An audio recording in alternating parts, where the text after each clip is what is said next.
Autre commande utile, donc là on a vu quelques commandes. Vous vous rappelez plus comment fonctionne une commande, typiquement la fonction ls. À n'importe quel moment, vous avez la possibilité de faire un man pour avoir accès au manuel d'une fonction. Ça va venir votre meilleur ami avant Google pour avoir des informations sur comment fonctionne une fonction, un programme ou autre, où vous avez, on va dire, différentes informations sur le fonctionnement de la variable, avec des fois des exemples, les options qui sont autorisées.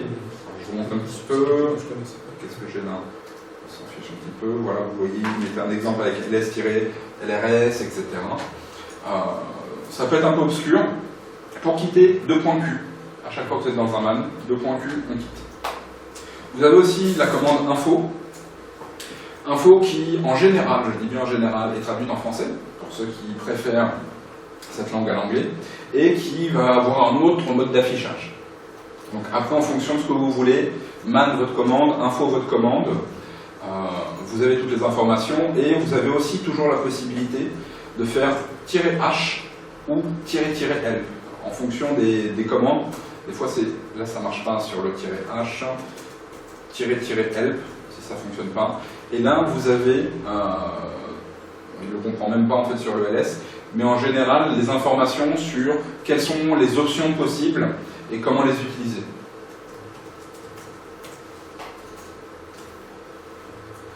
Enfin, dernière commande qu'en général, peu de personnes pensent à utiliser, mais qui peut être bien utile, la fonction uname. Uname, par défaut, vous permet d'avoir le nom, on va dire, du système sur lequel vous êtes. Après, vous allez avoir des fonctions, des options un petit peu avancées, qui vous permettent d'avoir plus de degrés d'information. La plus courante, c'est le "-1", qui vous donne toute l'information sur tout le système qui est installé sur votre machine. Ça, typiquement, demain, vous arrivez en intervention sur un client, vous devez débugger un système, vous ne savez pas si c'est du Debian, du Red Hat, du CentOS ou autre, quelle est la version, est-ce que c'est une architecture i386 ou AMD, etc. Avec ça, vous avez tout le degré d'information sur quelle est la version du système, à quel moment il a été installé, voilà. Donc, uname-1, ça vous sera très très utile pour savoir où vous êtes et quel est le système avec lequel vous travaillez. Dernière petite commande un petit peu comme ça classique qui vous fera gagner pas mal de temps, c'est la commande history. History qui permet en fait, à chaque fois que vous tapez une commande dans votre terminal, ça va enregistrer un fichier qui s'appelle bash history, merci, qui va centraliser en fait toutes les dernières commandes qui ont été tapées. Donc vous avez en fait un historique de toutes les commandes que j'ai pu taper sur le système. Donc ça peut être utile pour retrouver une commande que vous avez tapée, vous vous rappelez plus ce qui avait été tapé, mais ça peut être aussi très dangereux. Imaginons, je me log en route sur ma machine, je tape le mot de passe. Ah, le mot de passe va être stocké, forcément. Donc, de temps en temps, une fois que vous vous connectez, moi je vous invite à faire un "-c" pour le cleaner, tout bêtement. Ça permet d'éviter de laisser des traces dans, on va dire, dans l'historique, on va dire, de la console. Mais le historique-c est sauvegardé dans l'historique. Et non, en fait, si vous faites un historique, il est vide. Ça efface tout le contenu du fichier historique. Un mot de passe, il n'est pas stocké dedans. Alors ça dépend, mais par exemple, si je fais un MySQL Connect, si vous vous connectez sur un MySQL Connect, vous allez avoir l'option "-p" password et vous tapez votre mot de passe en clair. Un exemple. Tu ne vas pas le faire, de mettre "-p" et automatiquement le MySQL. Après, de le mettre ensuite en masqué, on est d'accord, ça peut marcher. Mais dans certains cas, des fois, vous allez par exemple faire un SCP, une copie sur un autre système, où vous allez taper, je ne sais pas pourquoi, le mot de passe directement dedans. Où vous allez faire un SSH, une ligne de script avec un mot de passe en clair. Ça permet d'effacer ce qui a été fait. C'est rare. Maintenant, on va dire de plus en plus, on est sur l'interaction et donc on ne garde pas de traces. Mais historiquement, c'était moins le cas. Voilà. Donc, de temps en temps, pensez à faire un petit historique-c pour effacer les traces de ce que vous avez pu faire avant. Est-ce que déjà vous avez des questions par rapport à tout ça? Non? C'est clair? Alors, ensuite, on va faire un petit focus sur les variables. Les variables qui vont être quand même importantes pour réaliser un script. Donc on va voir déjà la possibilité de faire des affectations à des variables. On avait vu tout à l'heure en faisant var égale ma valeur, automatiquement je vais stocker la valeur. Maintenant, si je veux mettre une chaîne de caractères avec des espaces, il va bien falloir penser à ajouter des guillemets autour, on va dire, de ma variable. Ensuite, pour accéder au contenu d'une variable, soit vous faites un écho de $variable, soit quand on va être dans des scripts, des fois on va être content de pouvoir avoir une automatisation, par exemple dans la variable, je ne sais pas, var1, var2, var3, et au lieu d'avoir à chaque fois modifié le 1, de pouvoir incrémenter automatiquement un petit compteur qui va faire changer le nom de ma variable, ou le numéro de ma variable. Et ben dans ce cas-là, on va préférer la syntaxe avec une accolade var, fermer l'accolade. Ce qui revient exactement au même, mais ce qui va nous permettre de faire un traitement sur la chaîne de caractères var à l'intérieur. Ça, c'est les variables les plus simples. Ensuite, quand on est dans des scripts, on va avoir des variables spéciales qui sont importantes à connaître. Donc, $, c'est le PID du shell courant. En fait, dès que vous allez lancer un bash dans votre terminal, vous allez lancer un processus. Le processus qui va être l'interpréteur de commande bash. Ça va être stocké en mémoire, au même titre que, on va dire, l'interface graphique, qui est en tâche de fond avec différents process, et ainsi de suite. Si vous voulez connaître son PID pour pouvoir la tuer, par exemple, parce qu'elle est devenue zombie, elle ne fonctionne plus, bah avec $, vous allez récupérer l'ID, on va dire, le PID du shell courant. Point d'exclamation, c'est du dernier travail, l'ancien arrière-point. On avait vu avec LGBG, tout à l'heure, on peut les basculer. Ça permet de les récupérer aussi de cette manière. Ce qui va être très utile, vous avez vu, des fois on tape des commandes et il n'y a pas de résultat. Et automatiquement, on nous redonne un prompt pour retaper des commandes. Le $point d'interrogation va permettre d'avoir le dernier retour de la dernière exécution d'un programme. Typiquement, j'ai fait, je sais pas, j'ai fait un script qui m'affiche rien du tout, qui redirige tout dans des fichiers où j'ai rien à l'écran, et je veux savoir si c'est bien exécuté à la fin. Donc normalement, avoir un résultat qui va être 0 ou 1, en général, si c'est pas défini. 0, tout s'est bien passé, 1, il y a une erreur. D'accord? Donc, écho, point d'exclamation, point d'interrogation après le script, je saurai si j'ai un 0 ou un 1 à la fin de mon script. $0, ça va être le nom du script. Donc, typiquement, imaginons, j'exécute par exemple grep. Grep qui est en fait une commande, donc un script qui a été créé, va prendre différents arguments. Donc, on avait vu que le grep, par exemple, ou le ls, pour faire plus simple, ls prenait, par exemple, un répertoire, etc, par exemple. ls, c'est $0. Slash etc slash, ça va être $1. Si je rajoute d'autres opérateurs derrière, test, toto, ce que vous voulez, test sera $2, toto, $3, et ainsi de suite. Donc quand on va exécuter des scripts, ça va être important de savoir déjà combien on va avoir d'arguments passés, et surtout comment accéder directement à l'argument qu'on a envie. Donc en l'occurrence, $1, $2 et ainsi de suite. Bien entendu, avec les accolades aussi, ça va fonctionner de la même manière. Et pour avoir le nombre de paramètres ou d'arguments qui ont été passés à un script ou un programme, $. $dièse vous donnera 1, 2, 5, 10, en fonction du nombre d'arguments qui auront été passés. Oui? Je ne sais pas la différence entre le $2 sans curly braces et le $10 qui a des... Ici, là? Ouais. Alors, en gros, si vous préférez, si je fais par exemple variable 1 égale 10, je fais variable 2 égale 20. Si je fais un écho de $variable 1, j'ai 10. Si je refais la même, mais avec des accolades, alors les accolades ici, Alt, la parenthèse. merci. Ça me donnait le même résultat. Par contre, ici, je vais pouvoir concaténer différentes choses. Donc, par exemple, je vais pouvoir avoir une variable $i qui vaudrait 2, qui me permettrait directement d'avoir accès à la deuxième. On va le faire. Comme ça, vous allez voir. Hop. Si je fais i égale 2, si je refais un écho de variable de $i, là, il n'a pas voulu ici.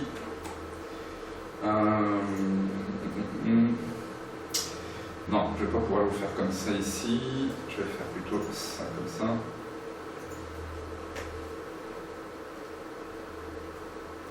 encore un autre fonctionnement. Hop, pardon. Ah, il ne veut pas non plus. Ah, un fail.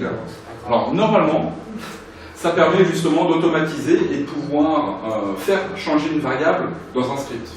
Typiquement, si j'avais pas eu de problème là sur mon test, en tapant ça, j'aurais dû avoir le résultat de variable et la concaténation de $i, et donc de directement accéder à la variable 2. Ensuite, autre résultat important aussi qui peuvent être utiles, le $étoile ou le $arrobas qui permettent d'avoir en fait une chaîne avec l'ensemble des paramètres passés. Typiquement, on va voir ensuite dans les scripts qu'on va pouvoir faire ce qu'on appelle des boucles et dire bah, tant qu'on a du flux, on va les traiter. Bah, typiquement, je pourrais faire un $arrobas tant que $arrobas et me décaler au fur et à mesure dans chacun de mes paramètres qui seraient passés. Enfin, donc il y a la commande expr ou let qui permettent de faire des opérations mathématiques. C'est lourd, c'est souvent contraignant, on va dire, à utiliser. Vous avez la possibilité de mettre entre double parenthèses, et faire une autre opération mathématique. Donc là, par exemple, j'ai fait entre parenthèses 1 plus 2, fermer les deux parenthèses. Si je fais un écho de ça, il va me faire 3. C'était quoi les commandes let? Let ou expr. D'accord. Expr, celle-là. Hop. Comme ça, directement, pour expression. Moi, je préfère utiliser, on va dire, celle que je viens de vous faire voir. Elle est plus simple et vous verrez qu'à l'usage, c'est quand même beaucoup plus pratique. Voilà. Automatiquement, j'ai le résultat de l'opération mathématique qui va être exécutée.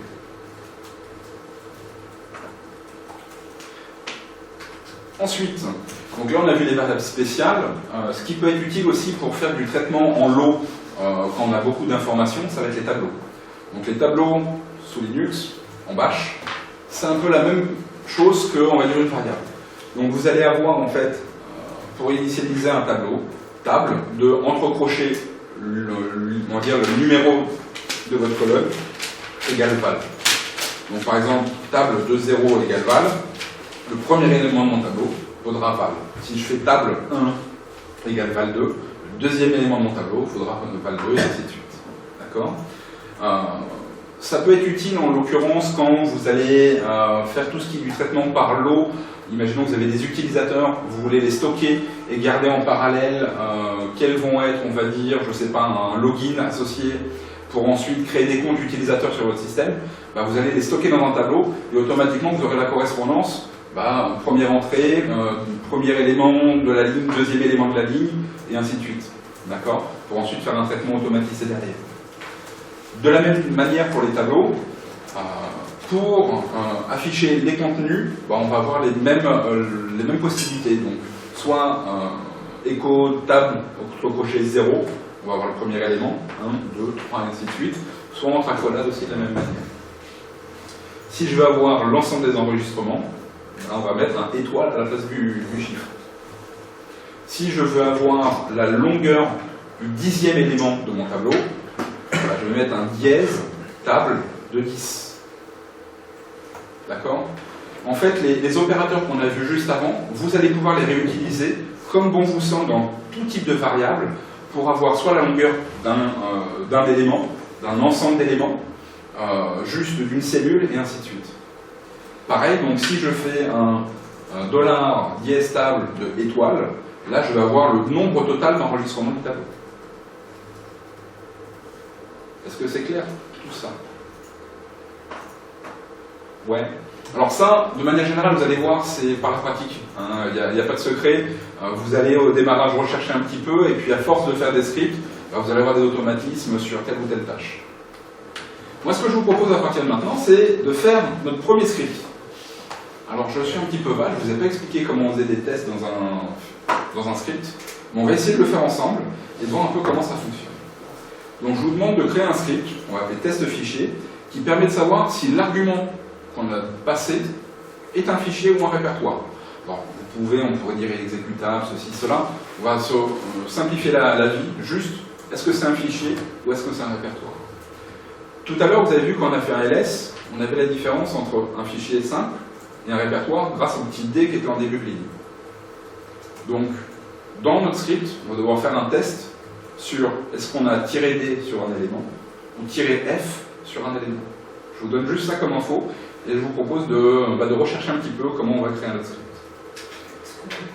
Ouais, revenez sur le d'avant. La dernière ligne.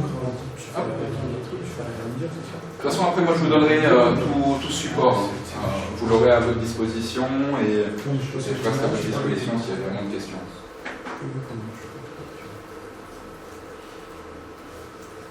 Alors, je vais vous mettre quand même sur la piste, hein, pour ceux qui n'ont jamais écrit du tout de script. Donc, moi, je vais directement utiliser VI, test, fichier, et je vais l'appeler 2, parce que j'ai le fichier de correction aussi qui est là. À partir de là, je suis rentré en mode éditeur sur mon fichier. La première chose, je vais galérer ici, ça va être de définir quel va être le langage qu'on va utiliser. Donc tous les scripts, dès que vous créez un script, il faut penser à rajouter ce qu'on appelle le shebang. Le shebang, c'est ce que j'ai écrit en haut, en l'occurrence.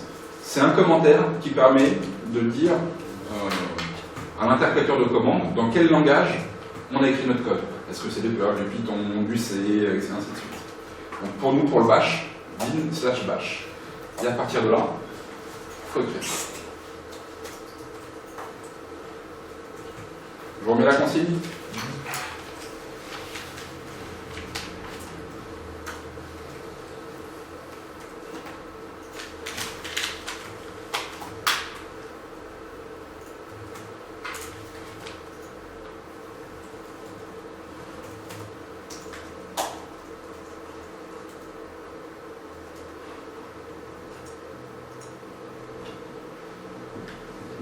Est-ce que vous avez fini? Alors, je propose une solution. Ça ne sera pas la seule, il y a plein de possibilités pour faire ça. Donc en l'occurrence, là, j'ai créé un fichier, un script qui s'appelle test fichier 2, parce que l'autre ne fonctionnait plus, ce que j'avais préparé avant, qui va attendre un argument. Donc par défaut, moi j'ai fait un petit truc en plus qui est de dire je vérifie déjà le nombre d'arguments passés. Si j'en ai pas, j'ai une erreur. Si je mets par exemple test et test, j'en ai deux, j'ai une erreur. Pourquoi il en attend un unique? Donc dans mon répertoire, tout à l'heure j'avais fait une copie d'un fichier, on va dire test. Donc je vais faire mon point test-fichier 2 sur mon fichier test. C'est un fichier. Si par exemple je crée un répertoire mkdir test 2, que je refais ça sur test 2, c'est un répertoire. Si je le fais par exemple sur test 3 qui n'existe pas, ce n'est pas un fichier. Comment j'ai fait ça? Je vous donnerai, on va dire, les scripts après, de toute façon, vous y aurez accès. Donc par défaut, j'ai défini mon shebang, donc comme quoi j'étais en bash. Première instruction, donc if, donc j'en ai pas parlé, donc vous ne pouviez pas le deviner bien entendu. If qui est, on va dire, des structures de test qui permet, on va dire, de faire des conditions. Si cela, alors je fais ça. Donc if, entre accolades, il faut bien penser à mettre les espaces. Si vous ne mettez pas les espaces de chaque côté des accolades, oui, vous allez avoir une erreur de syntaxe. $dièse, qui est le nombre d'arguments passés à un script. Donc on est d'accord que là, je vais exécuter mon script. Donc automatiquement, je vais savoir si j'ai un $1 ou pas. Donc en l'occurrence, je vérifie un test-NE pour not equal. Donc en gros, c'est les mêmes opérandes, lesser than, greater than, equal, etc. que vous pouvez utiliser, qui sont semblables à peu près tous les langages qui existent, à 1.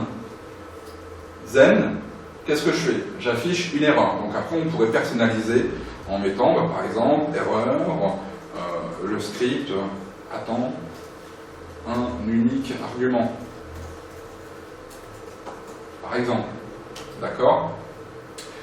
Ensuite, moi, je force une sortie. Je fais un exit 1. Exit 1 qui permet de définir que mon script s'est fini mal. Exit 0, tout va bien. Exit 1, il y a une erreur. Après, ce qui est bien avec les exits, comme ça, quand vous les personnalisez, c'est justement d'avoir vos codes d'erreur. Et dire, par exemple, l'exit 10, je sais que c'est à tel endroit dans mon script que j'ai eu le problème. Donc de faire une documentation de vos erreurs. Donc je ferme le if, parce que par défaut, un if, vous l'ouvrez, if, votre test, zen, fi pour le fermer. Donc c'est ce qu'on a ici, if et fi. Là, j'ai fini mon premier test. J'aurais pu me dédouaner du fi en disant qu'avec le exit 1, de toute façon, il kill le programme. J'aurais eu une erreur de syntaxe. Ça n'aurait pas bloqué le fonctionnement normalement du script, mais c'est impropre. Donc, on prend l'habitude de toujours fermer ce qu'on ouvre. Ensuite, j'ai fait un if un peu plus évolué, avec des tests imbriqués. Donc j'ai fait -d, comme je vous ai dit, pour vérifier si c'est un répertoire. De quoi? De $1. $1 qui est le premier et unique argument que j'ai passé. Si il me répond OK, je sais que c'est un répertoire. Sinon, donc là, normalement j'avais un else, je l'ai transformé en elif pour faire un deuxième test. Elif-l pour faire un test si c'est un fichier. J'ai que c'est un fichier. Et enfin le else classique, pour dire que c'est ni un répertoire ni un fichier, donc on va pas plus loin et on met que ce n'est pas un fichier et je sors de mon programme. D'accord? Alors, du coup, avec ça, on va introduire en fait de différentes notions. Donc dans cette phase, il y a on va dire, une possibilité aussi. Je vous donne des petits exemples de comment fonctionne le script, je vous le donnerai. Ça, c'est la fonction de base. Vous verrez que dans 90% des scripts que vous allez utiliser, le if sera présent. Donc le if, c'est avec des accolades, un espace, et votre test au milieu. D'accord?